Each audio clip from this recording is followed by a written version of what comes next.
This one $20-ish filter can save you hundreds, if not thousands of dollars.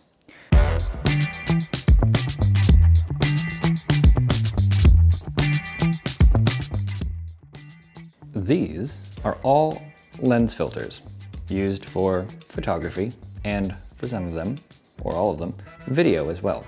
And in this video, I'm going to provide a brief explanation of what each of these are and what they do, so that you can decide which filters you should buy if you're just getting into photography, or if you've been into it for a few years and haven't fallen down the rabbit hole of filters yet. This video is for you.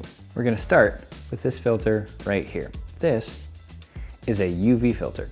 If I put this thing on the camera, you're not really going to notice any difference in terms of what the image looks like. You're not going to notice any visual differences, but what's really awesome about this filter is the fact that it's essentially cheap insurance. This one $20-ish filter can save you hundreds, if not thousands of dollars. And I'm sure you're probably thinking, Paul, I don't see any differences with your image here. What do you mean this is going to save me hundreds, if not thousands of dollars? It's a clear piece of glass that has been coated to block UV rays from hitting the front element of your lens. Now, this doesn't necessarily sound like all that fancy of a thing, but over time, UV rays from the sun can degrade the coating on your lenses, which can cause optical problems. But mostly, if you drop your lens or something smashes into the front of it, you would much rather break a $20 filter than shatter the front element of your lens. This next filter is a black diffusion filter. Now, the effect of this filter is also very subtle, but hopefully I will be able to demonstrate it here in a way that makes sense. It softens your overall image just a little bit. There's multiple different strengths of this filter. This is a 1/4 strength, so it's one of the lower strengths. But what it does is it adds bloom to your highlights. And if you're like, Paul, I'm not seeing the bloom, hold on a second, let me demonstrate. If I shine a flashlight at the lens, you will notice kind of a glowing sort of halo around the flashlight and around the light source. Whereas if I remove this filter and then turn on the flashlight, it's not nearly as much of a glow or a bloom around the light source as it was with the filter attached.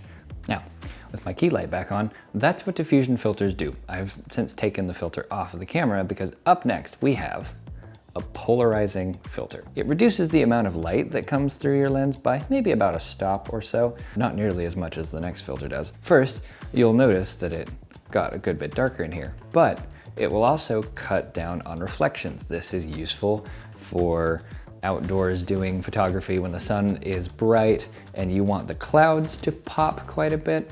It's also useful if you have sunlight shining off of leaves, and I have an example here that will illustrate perfectly exactly what a polarizer does. Watch this. All right, so this is quite possibly the best explanation I've ever seen for exactly what polarizing filters do. They cut through reflections, and the scene that I have in front of me right now has sunlight and a lot of water because it's been raining, so it's a lot of reflections going on the leaves specifically. So I have right now the polarizer turned to give me the maximum possible effect, and you're going to see just what happens when I turn this thing off, just how useful polarizers can actually be. This is with polarizing at basically minimum. And then if I turn it back, that's the difference. Wow. And I've got one more very common filter type to explain. This right here is a variable neutral density filter. And essentially what this does is it's sunglasses, adjustable sunglasses for your camera.